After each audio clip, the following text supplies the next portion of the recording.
Querida, você não está louca. Um espaço seguro para mulheres que vivenciaram relacionamentos tóxicos compartilharem suas histórias e se fortalecerem. Oi, eu sou a Bruna, psicóloga. Oi, eu sou a Bianca, educadora. E nós duas somos sobreviventes de relacionamentos abusivos. O Querida Podcast nasceu para ser um espaço de escuta, acolhimento e troca entre mulheres. Então pega o seu café e vem fazer parte dessa conversa com a gente. Mas antes, um aviso importante. Esse episódio pode conter gatilhos, então respeite o seu tempo e se cuide. E lembre-se, o conteúdo compartilhado aqui não substitui um acompanhamento psicológico ou jurídico. Olá, queridas! Existe uma imagem muito forte sobre violência. A ideia de que ela começa no grito, no tapa, na agressão física. Mas a verdade é que quase sempre o abuso começa muito antes disso. Ela começa no encantamento, na intensidade, no controle disfarçado de cuidado. Na ideia de que amar é suportar. E talvez uma das coisas mais difíceis de admitir seja que muitas mulheres foram ensinadas exatamente isso, a suportar. Hoje a gente vai ouvir uma história muito forte. E mais do que falar sobre um relacionamento abusivo, queremos falar sobre o terreno onde esse tipo de violência cresce. Porque o abuso não prospera no vazio. Ele prospera em culturas que ensinam mulheres a silenciar desconfortos, salvar homens e permanecer mesmo quando estão sofrendo. Antes da gente começar, esse episódio contém relatos de violência física, psicológica, manipulação religiosa e muito abuso emocional. Então escuta no seu tempo, se precisar, pausa. Você não precisa reviver tantas dores para validar o que você viveu. Então, se cuida enquanto escuta a gente. A gente queria lembrar que todas as histórias compartilhadas aqui chegam até nós através dos nossos canais de escuta. Esse relato, por exemplo, foi enviado de forma anônima pelo nosso formulário. Se você também quiser compartilhar a sua história, seja para colocar para fora, se sentir acolhida, ou talvez ajudar outra mulher a se reconhecer, você pode enviar para a gente de 3 formas. Pelo formulário anônimo, pelo e-mail ou pelo WhatsApp do podcast. Os links estão todos no nosso perfil do Instagram. E como sempre, tudo é tratado com muito cuidado, respeito e sigilo. Então agora a gente vai para a história. Eu morava nos Estados Unidos. Tinha terminado o meu mestrado e trabalhava em um escritório de contabilidade. Era uma profissional impecável, uma mulher de 27 anos, linda, feliz, cheia de amigos, e morava em uma cidade do interior dos Estados Unidos. Eu me mudei para Los Angeles, na Califórnia, costa oeste dos Estados Unidos, por causa de um trabalho novo. Quando então eu conheci o Desquerido e fiquei encantada. Nunca tinha visto um homem com um olhar tão penetrante. No início, era tudo muito lindo. Ele já quis logo morar junto nos primeiros 3 meses. Olha o alerta de love bombing aí, galera. Escutem o nosso episódio anterior. Parecia um filme de romance. Ele começou a me falar que eu não podia andar com as minhas amigas, porque elas eram um bando de piranhas, que todo mundo na cidade falava delas e que acabariam falando de mim também. Ele tinha muito ciúme de tudo e de todos. E ele era viciado em pornografia. Eu achava que era amor, que eu tinha uma missão de ajudá-lo a sair da pornografia e seguir o caminho de Deus. Um dia, eu fiz um procedimento nos dentes. Quando eu cheguei em casa, ele me deu um soco na boca porque teve ciúmes. Ele também quis fazer o procedimento depois. Ele ficava nervoso e era certeza de que eu acabava apanhando. Fosse um chute nas costas, um empurrão, uma pegada forte nos braços, alguma coisa sempre acabava acontecendo. Eu tinha pânico quando a porta abria. Sempre pensava que eu estava prestes a apanhar. E a mãe dele foi muito forte nessa história. A presença dela, a proteção dela, infelizmente, não comigo. Ela vinha de um casamento frustrado, onde o marido a traiu com uma irmã da igreja. Fez uma filha com uma outra mulher também. E ela aceitava e continuava com ele. A mãe desse desquerido sabia que ele já tinha um histórico de agredir uma ex-namorada e não me falou nada. E mesmo eu contando o que estava acontecendo comigo, ela me punia. Dizia que meu útero era amaldiçoado, que eu não podia gerar filhos. Gente, pelo amor de Deus, né? Os pais dele foram do Brasil aos Estados Unidos levar o filho embora na calada da noite. Levaram todo o dinheiro, venderam carro, venderam tudo. Já estavam fazendo um plano fazia tempo. O irmão dele quis morar conosco por uns meses e eu disse que tudo bem. Na verdade, era tudo armação. Quando eu cheguei um dia em casa após o trabalho, tudo havia desaparecido. Não teve processo, foi um choque gigantesco. Eu vivi o inferno na Terra, feito por uma família de pessoas que iam para a igreja. Hoje, após 10 anos, sou casada com uma bebê linda de 2 anos, esperando outro bebê. Me afastei 100% da igreja porque, infelizmente, ele usava muito da igreja para me manipular. Hoje eu tenho aversão, quero distância. Minha nova sogra é 100% evangélica, mas ainda bem, ela não força nada. Pelo contrário, ela me respeita muito. Durante muito tempo eu achei que aquilo tinha acontecido porque eu não fui forte o suficiente, ou porque permiti. Hoje eu entendo que não. Eu era uma mulher forte, bem-sucedida, inteligente. E mesmo assim fui manipulada, isolada e violentada. Isso pode acontecer com qualquer mulher. O abuso não começa com um soco, ele começa com encantamento, intensidade, controle disfarçado de cuidado, e quando você percebe, já está dentro. Se tem algo que eu gostaria de deixar claro não foi culpa minha. E não é culpa de nenhuma mulher que passa por isso. E também é possível reconstruir, mesmo depois de viver o inferno. Porque eu sei que existem muitas mulheres vivendo isso em silêncio, achando que é amor, achando que vão conseguir salvar alguém, ou pior, achando que merecem. Eu decidi falar porque se uma mulher se identificar e conseguir sair mais cedo do que eu saí, já valeu tudo. Também decidi falar porque eu não tenho mais vergonha. A vergonha não é minha, nunca foi. Essa história não me define, mas ela faz parte da mulher que eu me tornei.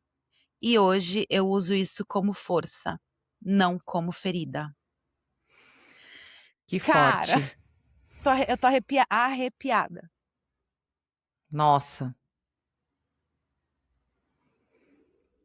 Forte. Eu tô arrepiada, eu já tinha lido essa história, mas assim, eu continuo chocada, sabe? É. É muito E louco porque ela descreve lá no começo que parecia um filme de romance. né, quem escutou o episódio anterior, nossa, viu que, né, esse ciclo se repete, esse padrão se repete. E ela fala muito do olhar dele e como ela se sentia vista, né? Já que ela tá falando do olhar, quer dizer que ele olhava muito para ela e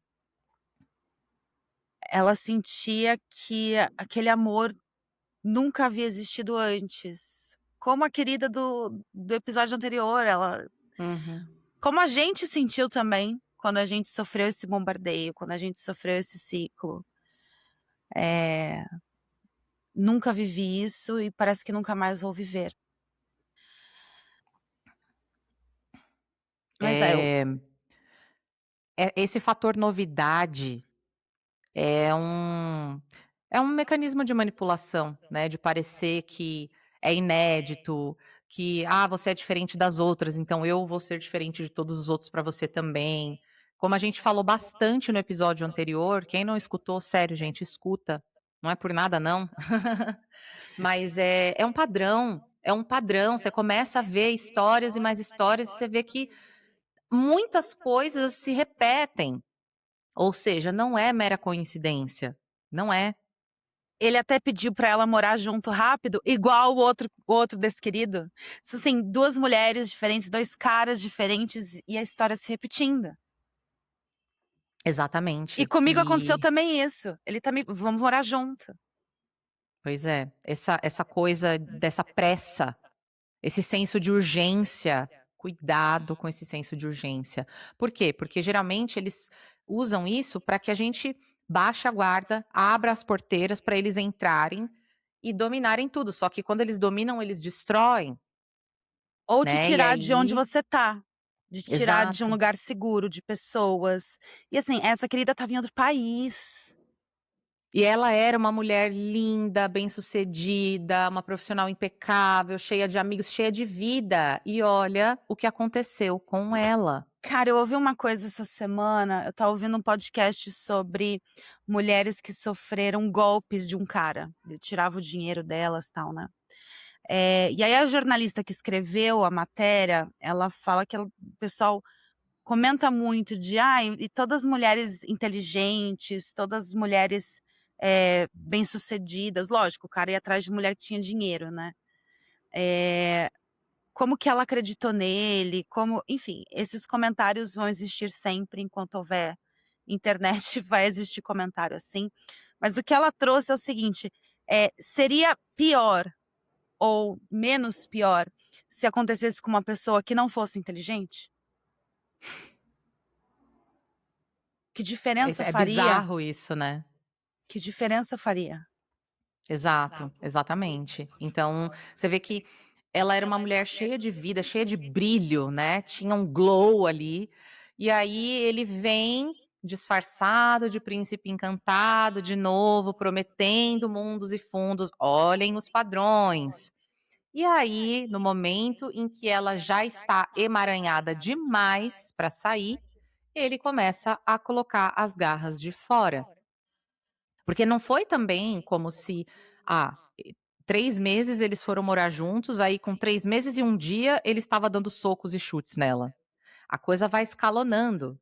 Só que ela escalona de um jeito muito sutil e aí a gente só percebe quando se torna já muito escancarado, Uhum, muito escrachado. uhum.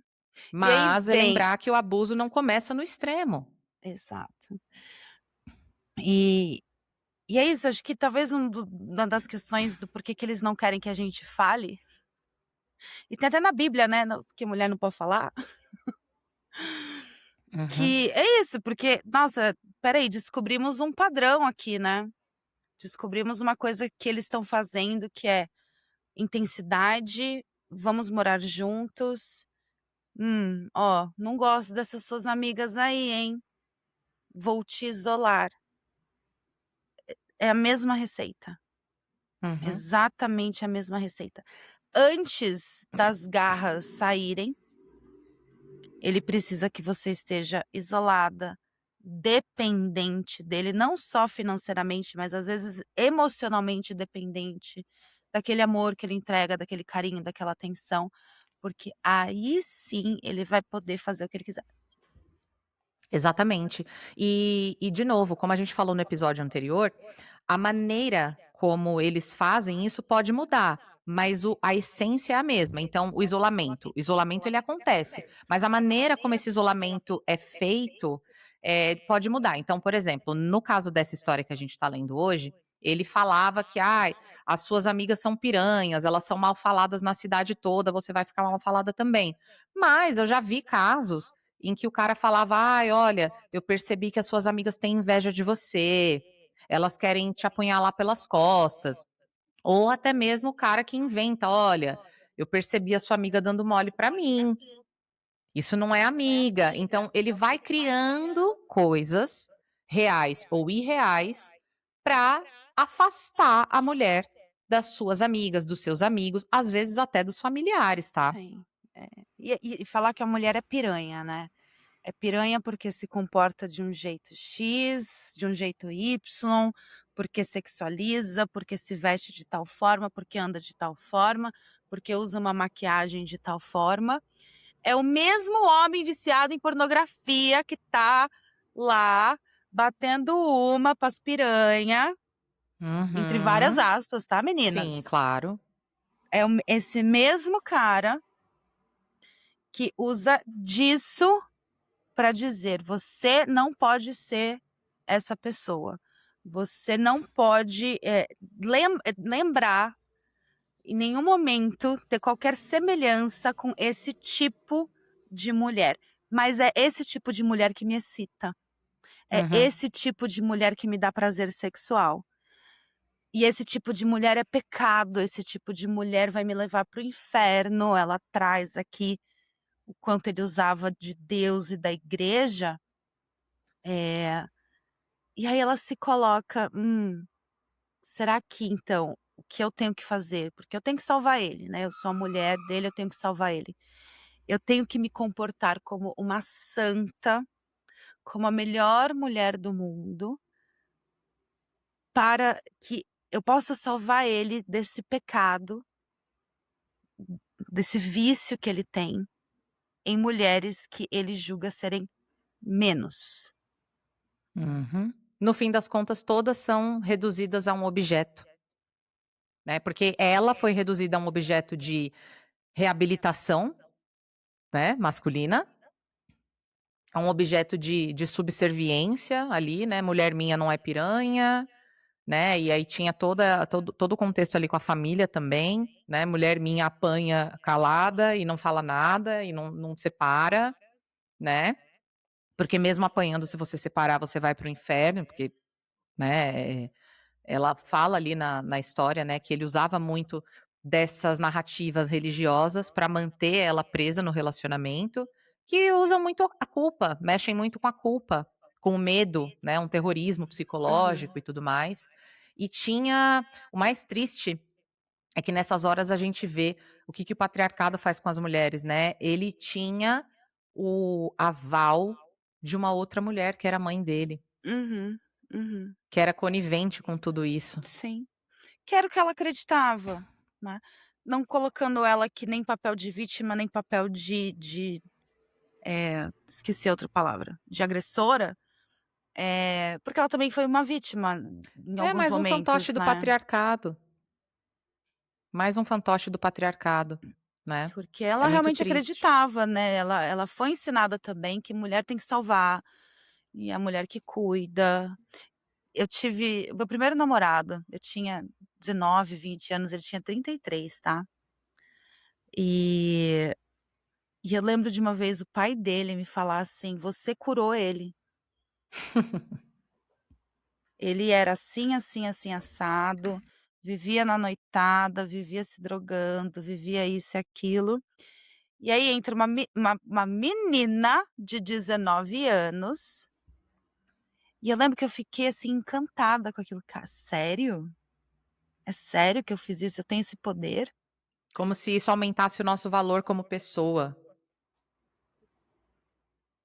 E você vê que por trás desse tipo de discurso, desse tipo de narrativa, tem uma, transferência de responsabilidade, né. Sim, Então o cara é sim, viciado, seja lá em pornografia, em álcool, em outras drogas, o cara que leva a vida de um jeito ali "X", mas a mulher que edifica o lar, né, a mulher que mudou o cara, que curou o cara, então assim, como se essa responsabilidade fosse nossa, tanto que uhum, muitas mulheres que se veem em relações assim, como a ex-sogra da querida dessa história, quando veem que não conseguiram, entre aspas, "consertar" o cara, elas se sentem fracassadas, elas acham que a culpa foi delas, que elas foram uhum. insuficientes para Sim, mudar, para consertar o cara, só que isso não é sim, responsabilidade delas e essa sensação de poder é uma falácia, é uma mentira, ninguém tem sim, esse poder. sim, né. É é romantizar o nosso sofrimento, sabe, é colocar, eh, a ge a é colocar a nossa dor como catalisador de mudança do outro. Uhum, Não, sabe, exato. não, e então a gente até busca, e aí, assim, inconscientemente, depois daquele primeiro namorado que eu tive, eu também fui atrás me apaixonei por e me relacionei com homens que eu poderia curar. Uhum. Foi onde eu entendi, né, que então, assim, para eu me relacionar, para eu ser feliz, eu preciso de um cara que esteja, eh, ferrado, e aí eu vou transformar ele peguei na planta ali, peguei o cara na planta, reformei, porque aquilo vai me dar uma sensação de segurança, porque fazendo aquilo, ele não vai me abandonar, ele vai me amar. Eh, eu não vou me sentir sozinha, enfim, essa história, se você está ouvindo e você está se identificando com essa sensação de: "Eu vou ser a mulher perfeita para que ele se transforme e me ame", depois de tentar várias e várias, várias vezes, não dá, gente, não dá. É impossível salvar uma outra pessoa das escolhas que ela faz para a vida dela. Uhum, uhum, exato. E você vê que olha como a conta não fecha, né, porque se a mulher tem toda essa responsabilidade, teoricamente, todo esse poder, o que que ela faz para que esse príncipe se transforme num sapo tão rápido? Porque lá no começo a gente estava falando do encantamento, do love bombing, né, o bombardeio de amor. Ué, então o que que ela fez que causou essa transformação do cara que era um príncipe encantado num sapo, né, então o Uhum, cara que antes prometia mundos e fundos, né, e uhum. vinha com toda essa intensidade que a gente já falou inclusive no episódio anterior, que intensidade não é sinônimo de profundidade, Uhum, cuidado uhum. para não confundir, né, mas, o que que essa mulher fez então para esse É, cara virar um sapo? então, porque se ele é capaz de ser uma pessoa decente ali no começo do relacionamento, por que que ele não é capaz de ser decente no resto? Não entendo, não faz sentido. A conta Então, não pra fecha. onde foi? Ou espera aí, então esse poder que a gente tem de, primeiro, pegar um cara maravilhoso, e aí transformar ele num escroto, que aí ele começa a ser escroto de repente, e aí esse mesmo poder a gente tem que usar pra transformar ele de novo num príncipe encantado. Gente, que responsabilidade é essa que está sendo Nossa, colocada nas não, mulheres, né? que feitiçaria que é isso? Que poder se eu soubesse que eu tenho esse poder, eu não estaria Não teria morando de sofrido aluguel, tanto, né? eu não estaria morando de aluguel mais, entendeu? Se eu tivesse todo esse Aham, aham. Exato, né, então assim, você vê que tem muita ponta solta, só que, como a gente falou no episódio anterior, a gente não enxerga, porque a gente tá vendada, a gente tá imersa nesse encantamento, nesse bombardeio de amor, né, então essa coisa que eles pintam uma imagem pra gente, eles colocam uma lente nos nossos olhos que fazem a gente enxergar as coisas com muito mais brilho e cores do que elas realmente são naquele caso com aquele cara, né. Então, essa sensação de uma conexão única que precisa ser resolvida de uma forma muito rápida, não vamos perder tempo. Cuidado com essa pressa geralmente é uma cortina de fumaça para ofuscar é, a nossa percepção dessas outras coisas. e a gente também aprende que desistir é fracasso. Uhum, Quando eu me divorciei, a sensação que eu tinha é que eu tinha falhado. Meu maior desespero era que eu falhei, não consegui, né. E assim, minha vida acontecendo, eu estava uhum, construindo uma escola que existe até hoje, eu estava construindo a minha carreira, eu estava tirando várias certificações, e eu não conseguia ver a minha vida prosperando, porque eu não eu estava me divorciando, uhum, né. Quando a gente aprende que desistir é fracasso e que permanecer é uma virtude, demora muito pra gente reconhecer que a gente tá num lugar violento, num lugar agressivo. uhum. Exatamente, exatamente.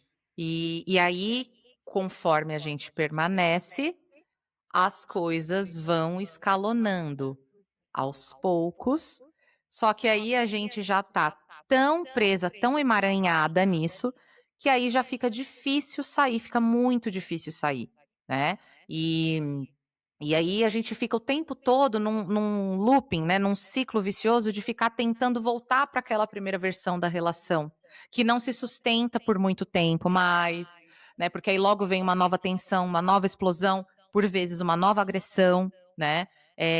E nesse caso a gente tem um adendo, vamos dizer assim, um peso 2, que é a religião, né, a maneira como a religião foi usada para manipular essa mulher, né. Então seguir o caminho de Deus. Falou o cara que é viciado em pornografia, mas enfim, né, nada novo sob o sol.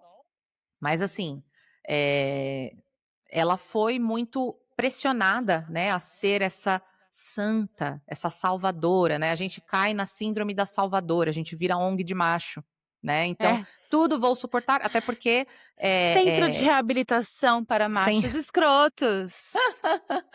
sim, exatamente. E aí, né, a própria Bíblia diz, né, que o amor tudo suporta, tudo crê, tudo isso, tudo aquilo. É claro, né, gente?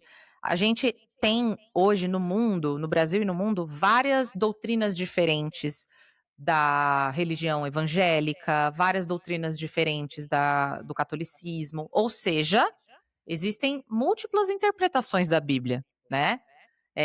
Mas muito das coisas que estão escritas na Bíblia são utilizados, né, muito disso é utilizado por líderes de instituições religiosas e por vezes de pessoas ali na nossa vida, como esse ex-marido, né, esse desquerido, para controlar a outra pessoa, né. Então, Sim.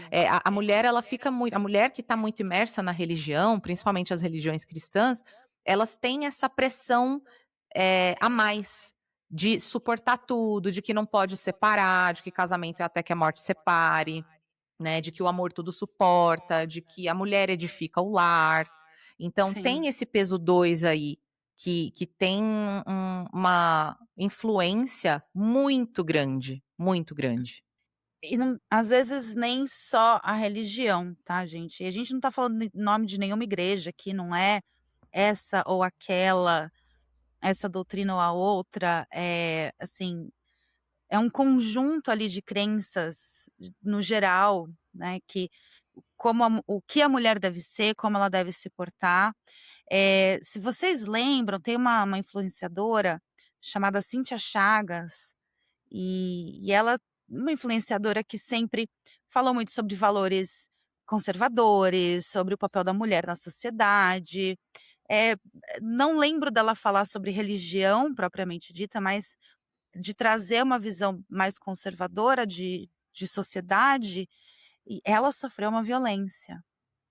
Ela sofreu, uma separação depois de sofrer uma violência, e eu lembro de ver uma entrevista com ela, dizendo que quando ela decidiu sair daquela relação, porque ela realmente sentiu medo e ela foi realmente agredida, Uhum. eh, ela viu 2 lados falando com ela. Ela viu um lado dizendo assim: "Você tem que aguentar isso, você tem que suportar isso, você tem que salvar o seu casamento". E era o mesmo lado para qual ela se comunicava, era o lado mais conservador. E ela viu um outro lado de mulheres dizendo: "Precisa de ajuda para sair?". Como eu posso te ajudar? O que eu posso fazer por você? E era o E lado que teoricamente ela mesma admite isso, né, que ela atacava. exatamente, exatamente. E que hoje ela tem até um podcast com a Manuela Dávila, né, elas ou fizeram um episódio, eu não sei, mas é, assim, é a transformação de perspectiva, que acho que é isso que a gente está querendo colocar aqui, é não deixar chegar no soco. Tudo que Se a gente tá tentando chegar, evitar. não é culpa sua, Não, não é. mas se possível, começa a prestar atenção nos sinais e tenta sair antes de chegar nesse ponto. E, cara, essa querida aqui, como assim? Ela fez um procedimento nos dentes, assim, foi o que bastou. Então, quer dizer, ela foi a mulher perfeita, ela estava tentando salvar ele da pornografia, ela ia pra igreja, ela fazia tudo que ele pedia pra ela. e ela foi fazer um procedimento, qualquer procedimento que seja, foi o suficiente para ela tomar um soco. Uhum. Uhum. Então não tem ação segura o suficiente dentro de um relacionamento com um abusador. Não tem passo seguro que você possa dar, porque ele vai achar um motivo. E é assim que ele te controla, porque se qualquer movimento que você fizer, você tá em perigo, você para de andar. Você É. não sabe como mais se movimentar. A paralisia, nesse caso, é uma estratégia do nosso organismo, do nosso sistema nervoso de autoproteção. É uma estratégia de sobrevivência, né. Se eu me movimentar, o perigo aumenta, então eu vou paralisar. E é por isso que muitas mulheres estão paralisadas dentro de relacionamentos abusivos, porque elas não é que elas estão escolhendo ficar, é que elas não estão conseguindo se movimentar. Exato, perfeita essa palavra, elas estão paralisadas. Não estão em cárcere privado, como a gente comentou no último episódio, não é que o cara ela tá presa lá dentro. É, ele Ela não tá tá colocando uma arma na cabeça dela ou lacrando a porta. não, Não é assim que não, funciona. ela só não consegue se mexer. Já ficou com tanto medo que você não conseguia se mexer? E É olha o isso. que ela fala, eu sei que é forte, mas eu acho importante retomar aqui uma frase, que ela fala que ela sentia pânico quando a porta da sala abria, porque ela associou que ela estava prestes a apanhar, ou seja, a presença desse cara se tornou extremamente aversiva para ela, né, passou a causar pânico nela, sabe. E e e e essa informação que o nosso corpo dá, esse pânico, já é uma demonstração de: "Cara, você precisa sair daqui urgente", né. Isso já é uma demonstração de que você está num estado de sobrevivência. E a gente, vou falar da minha experiência aqui, mas acredito que muitas meninas vão se identificar. Eu cresci num ambiente familiar em que eu também sentia pânico quando a porta abria, ou quando eu tinha que abrir a porta, porque eu não sabia o que eu ia encontrar do outro lado da porta. Então, quando aconteceu comigo, de eu apanhar a primeira vez, normal, né, meu corpo estava acostumado com aquilo, com aquela sensação de medo, de não saber como que ele ia estar quando ele atendesse o telefone. Era a mesma sensação que eu tinha de eu não saber o que que eu ia encontrar com a minha mãe quando eu abrisse a porta. Então, era uma sensação familiar, não era boa,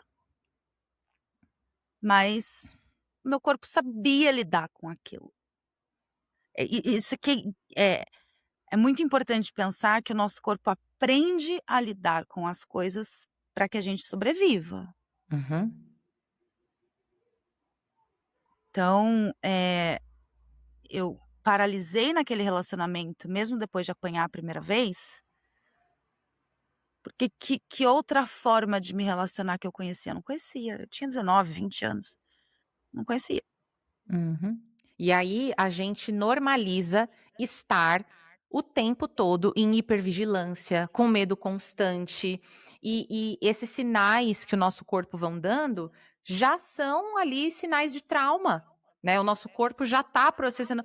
Às vezes a gente não processou racionalmente ainda, mas o nosso corpo já está processando o trauma, né?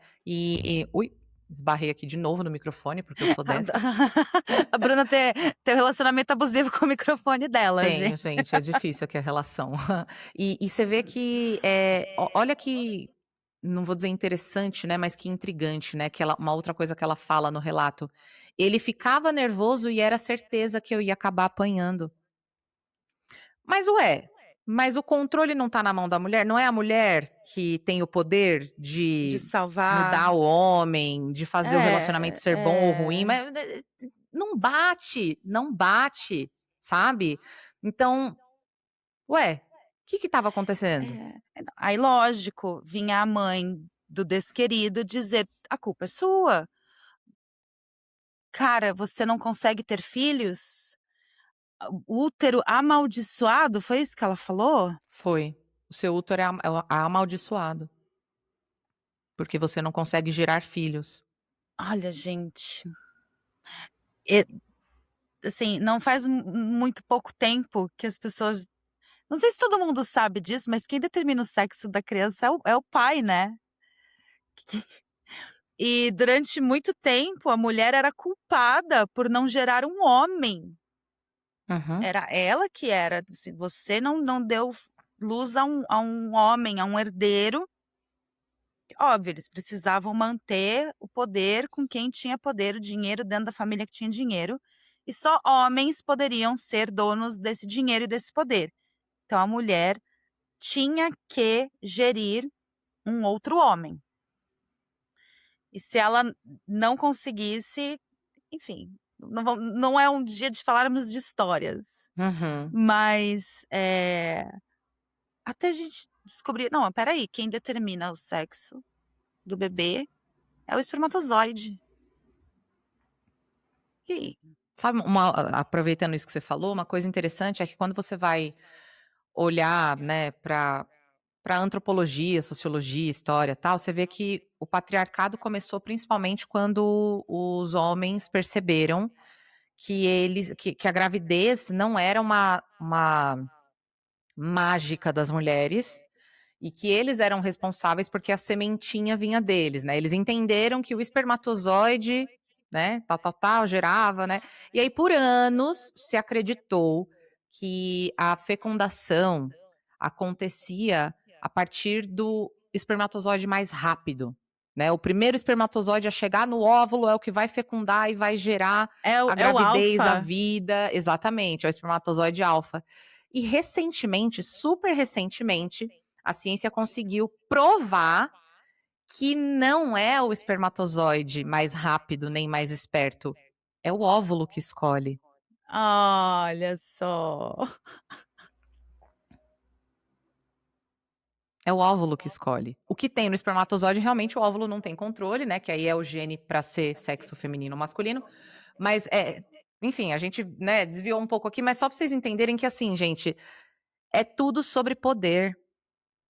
É tudo Nem sobre acho que a gente poder. tenha desviado, eu acho que é até uma metáfora, Uhum, né, para uhum. o que a gente quer viver daqui para frente, Sim, é tudo sobre né. poder. Então, o patriarcado começou porque eles acharam que, ué, se eu tenho o poder de gerar vida, porque antigamente, né, nas civilizações antigas, as mulheres eram tidas como divindades praticamente, tanto que antes do cristianismo, né, tinha um número muito maior de divindades femininas, de deusas, justamente porque elas tinham o poder de gerar vida, elas geravam um outro ser humano, e aquilo para os nossos ancestrais era uma coisa, era magia, né, então, meu Deus, elas são Mas poderosas, né, nossa. então, embora não fossem necessariamente sociedades matriarcais, mas enfim, né, mas tinha uma equidade maior ali.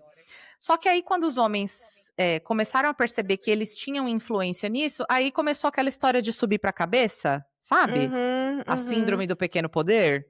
E aí eles Sim. começaram: "Ué, não, então se eu determino, né, então eu vou deter o controle de tudo". Aí foi quando eles começaram a gente vai reproduzir quando a gente quiser. Então eles iam lá, pegavam a mulher, transavam com a mulher quando eles queriam e enfim, e né.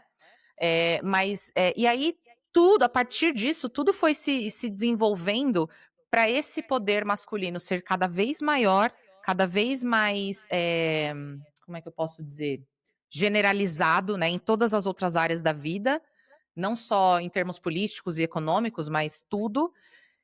E isso nem é uma verdade, né, tipo, não é o homem que determina a Ai, fecundação. ai. É a Mas nem, mulher. nem para isso eles servem, Nem pra nem isso eles para estão isso, servindo. né? Porra, cara, tá difícil. Tadinho, tá Tá difícil ser difícil ser macho. macho. Beijo, meninos, Cada beijo. vez mais difícil. Mas, então assim, gente, você vê que isso, se reproduz nas esferas menores, como, por exemplo, nos relacionamentos abusivos. É onde Relacionamento abusivo culmina, né, é onde exato, exatamente onde culmina, onde o cara se acha ali. exato. Porque é como se fosse uma pequena reprodução disso que é super generalizado na sociedade e se reproduz ali dentro É. de um espaço menor. Uma relação, marcada por assimetria de poder, ou seja, não existe uma coisa horizontal em que eles 2 são parceiros, existe uma hierarquia em que a relação é ditada pelo cara. Uhum. Ele controla a mulher, a vida da mulher, a vida do casal, o relacionamento, né, então é sobre poder. Essas crises de ciúmes, as manipulações, as agressões, é A própria exercer sogra poder. a própria sogra dando esse poder ao filho dela, dizendo, que a a querida estava errada por tratar o filho dela de certa forma, ou seja, por desrespeitar essa posição do homem, Uhum, né. Quer uhum. dizer, é um sistema todo com homens, mulheres, instituições religiosas, instituições governamentais e leis que sustentam esse abuso. Uhum, uhum. Exatamente, exatamente. Então Né, não era só ele, não é uma escolha individual daquele desquerido. uhum. É um sistema que sustenta esse tipo de crença e esse tipo de comportamento e, ao mesmo tempo, condiciona as mulheres a normalizarem e a suportarem, a se sujeitarem a tais comportamentos. Sim, gente. Só Aí que o a preço disso é gente muito alto. é, porque aí entra silenciamento, porque como que eu vou reclamar de algo que acontece em todos os lugares e que é assim que se faz? Uhum, Proteger o agressor, então estamos protegendo esses homens.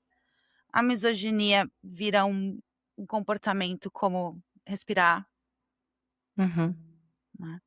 E a culpa Tipo, que vem pra gente. homem é assim mesmo. A gente É. fica, a gente entra numa, eu esqueci a palavra, não é uma aceitação, num contentamento, né, uma resignação, era essa a palavra que eu queria. Isso, A isso. gente entra numa resignação de: "Ah, é assim mesmo, então não tem o que eu fazer, eu estou refém disso". Essa Uhum. misoginia internalizada, ela nos torna reféns, cada vez mais reféns dela mesma. Sim. Né, E porque a que gente mulher também é foda, as mulheres não ajudam e não sei o quê, então a gente vai normalizando e tolerando, normalizando e tolerando. Só que o preço disso, como eu disse, é alto, porque essa querida, por exemplo, viveu um inferno na terra, como ela disse. sim. E falar de céu e inferno, a gente talvez repita mais algumas vezes aqui, a gente não tá falando sobre a religião em si, tá. Uhum, uhum. Porque a fé não é violenta. Você acreditar num poder superior, você acreditar numa divindade, você acreditar num sistema de crenças, não é violenta. As pessoas usam esse sistema de crenças para violentar os outros. Ou seja, o problema não é a fé, o problema são as pessoas que fazem isso, né, que usam dessa fé, de maneira subversiva para manipular e para violentar pessoas. Uhum. E a gente não está falando de pessoas só dentro de um casamento, de uma família, de uma sociedade, mas é um mundo inteiro, uma instituição inteira, instituições que têm poder. Sim, na sociedade, inclusive na É. política, né, só olhar o nosso Congresso Nacional. Sim. E Mas, que não podem nem mesmo ter as suas práticas questionadas, né, porque pela nossa Constituição, as, instituições religiosas aqui, elas são intocáveis, tá. uhum, Então é um sistema completo para que, se uma pessoa diz que mulher deve sim apanhar porque ela acredita nisso por causa da fé dela, É. E para além desse reforço religioso, a gente tem uma cultura que já, eh, estabelece muito essa crença de que uma mulher boa é uma mulher que suporta, é a mulher que está sempre sorrindo, sempre consentindo, que não reclama, né. É aquela história, né, por trás de um grande homem sempre existe uma grande mulher, ou seja, você vai ser uma mulher valorizada se você estiver por trás de um grande homem e se ele for um grande homem, aí o mérito é seu, porque se não, aí a culpa é sua também, ou seja, uma culpabilização feminina muito forte também, né. E lógico, gente, se você tem uma pessoa que tá dentro da sua casa, limpando, cuidando dos seus filhos, cuidando da sua casa, cozinhando para você, pensando na sua saúde, no seu bem-estar, né, cuidando da sua, saúde psicológica, óbvio que você vai ser bem-sucedido na sua vida, é óbvio que você vai conseguir tudo, porque tem alguém fazendo todo o esforço Uhum. do que é ser um adulto, do que é ser um ser humano na nossa sociedade. Funcional, exato, É. exatamente. Né, então, essa coisa de perdoar tudo, tolerar tudo.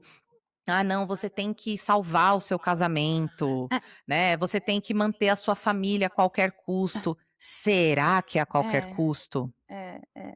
Que eles não têm responsabilidade nenhuma a não ser ganhar dinheiro, mas ganhar dinheiro eu também sei fazer, e aí?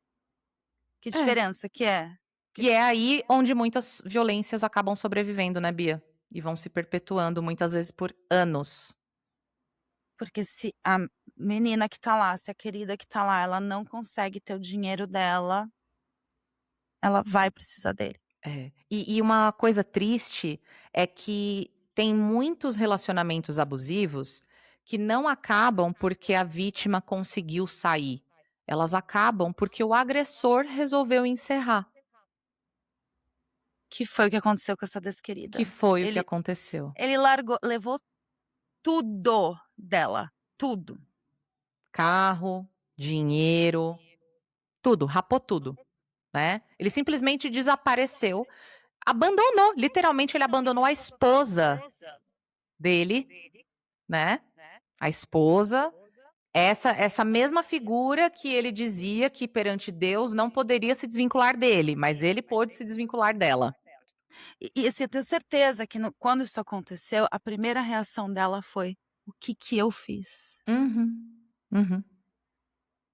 E olha só, né, uma coisa que ela falou que eu achei muito intrigante, não teve processo, foi um choque gigantesco. Ou seja, teve um planejamento ali, às escondidas, foi algo muito ardiloso, foi muito Não, e da ardiloso. família toda, né, porque viajou o pai, o Usou irmão o falou que irmão ia como ficar como lá, cortina de fumaça pra disfarçar, pra distrair ela. Nossa, gente. assim, ela ficou a vilã da história, mas às vezes a gente tem que ser a vilã da história, gente, de outra pessoa para poder salvar a nossa vida. Uhum. É. E ela o que ela trouxe, assim, no final e que me deixou arrepiada, é o como ela se curou e o que ela aprendeu dessa cura. Porque, eh, a gente claro que o nosso intuito aqui é sim destruir o patriarcado, com certeza é. E a gente sabe que isso vai demorar muitos anos, tá. Mas e se a gente conseguir destruir essa crença do patriarcado dentro da gente, Já é uma grande revolução. ou dentro de você que está ouvindo? É. Uma coisa que eu achei também, assim, muito tocante, foi ela falar, né, o quanto que é cruel do abuso, que muitas mulheres saem, né, acreditando que falharam, como se elas não tivessem sido fortes o suficiente, né, e eu percebo esse padrão do senso de insuficiência. Eu já tive isso, eu já carreguei isso comigo por anos em diferentes relações, né, de: "Ah, eu não fui suficiente", né, eu não fui, sei lá, atraente o suficiente para manter a pessoa ali interessada. "Ah, eu não fui, sei lá, capaz o suficiente de despertar o amor de tal pessoa para não sei o quê, para isso durar e seguir, não sei o quê, ou para tal coisa não acontecer. E eu escuto muito isso ainda hoje em dia, muito, de pacientes, de amigas, de familiares, esse senso de insuficiência que nos gera muita culpa, muita vergonha e muito questionamento, mas um questionamento de nós. Ao invés da gente questionar o outro, questionar os comportamentos do outro, questionar a situação, a gente questiona a si, no sentido assim, o que tem de errado comigo?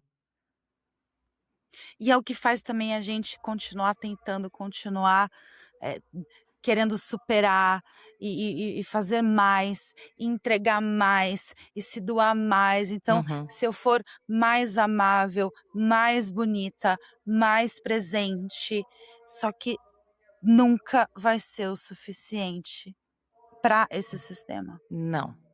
E não é porque você não é o suficiente, porque você não fez o suficiente, mas é porque o sistema precisa que você não seja o suficiente para poder te vender a ideia de que você, primeiro, tem que comprar um monte de coisa, segundo, você passa a sua vida tentando agradar a esse sistema, Uhum. porque é onde ele te coloca numa coleira e te manipula.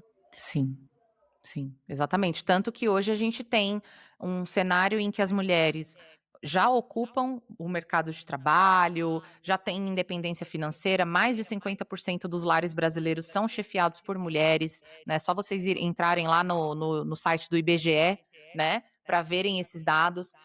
Mas ainda assim tem uma narrativa, velada, né, ali latente de que: "Ah, tá bom, você tem carreira, mas e aí, você tem marido, você tem filhos, você tem família? Ah, então você não é uma mulher realizada, então você É. não é, suficiente", sabe. Então, é é muito E louco o quanto que o patriarcado faz com que homens como esse querido, eles peguem uma mulher maravilhosa, incrível, que tá brilhando, que tá voando na vida, eles sugam toda a vitalidade dessa mulher, e aí depois descartam, porque a ela já não é mais tão legal, tão não, interessante assim. não, é.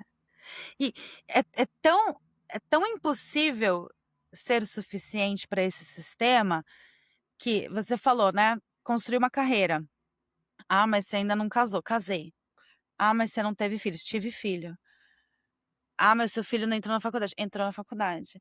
"O seu filho fez alguma coisa errada", "Onde é que estava a mãe dessa criança?". Nunca Não vai ter tem fim. como ganhar, gente, não tem. O único jeito de ganhar dentro do patriarcado é sendo homem.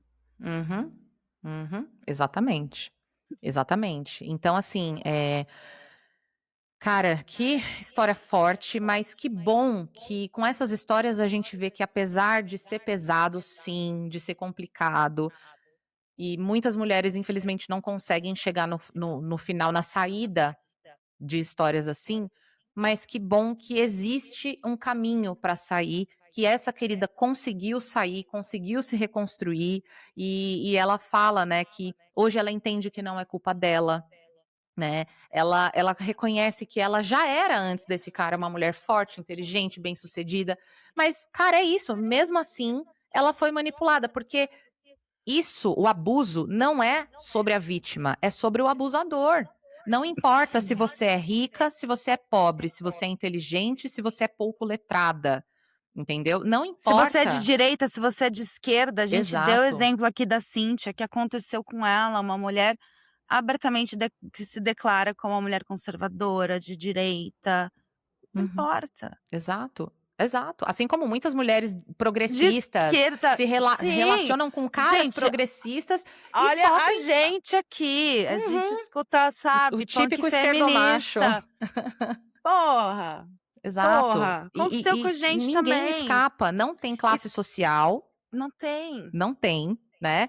É claro que, assim, tem um recorte de raça aí, no sentido, assim, de que o índice é muito maior, entre mulheres negras, e também, óbvio, né, maior quando a gente vai falar ali das camadas mais pobres da população, mas isso é só num sentido de ser maior, não quer dizer que no oposto é inexistente, entende? Então, a violência de gênero ela acontece em todas as classes sociais, em todas as raças, todos os credos e posicionamentos políticos, tá? Então, isso não é sobre a vítima, isso é sobre o agressor. É sobre o sistema que cria agressores e que normaliza e que faz a manutenção desses agressores, que é o patriarcado, que é o machismo, né? Então, a nossa querida tá certíssima em dizer que essa vergonha nunca foi dela. Essa vergonha é dele, é do desquerido. E entender que, e como a gente deixou claro aqui, isso pode acontecer com qualquer mulher, porque o abuso não começa com um soco. Senão ninguém ficaria. É a ideia de que, assim, existe um tipo de mulher que não passaria jamais por isso. Não existe. Então, se você se transformar nesse tipo de mulher, você nunca vai sofrer um abuso. Cara, de novo, olha a manipulação querendo que você siga ali uma receita de como ser uma mulher que merece não apanhar, ó. Tá? Uhum. Então, assim, olha só, comporte-se dessa forma, use essa roupa, diga isso, sente-se dessa maneira, que aí você não apanha. Uhum, exato. Só que acho que já ficou muito claro que inteligência não protege sozinha.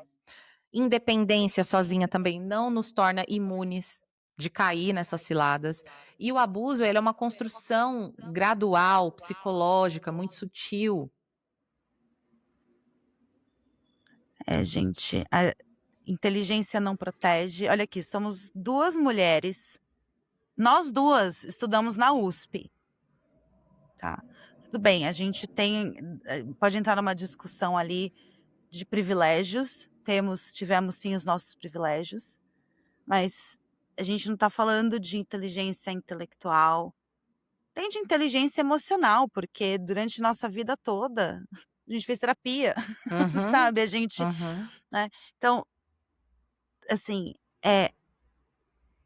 esquece essa visão de que existe tipos de mulheres que sofrem e tipos de mulheres que não sofrem abuso. Isso ficou muito forte, assim, pra mim. Tipos de mulheres que caem nisso, que, eu teria saído antes. Não.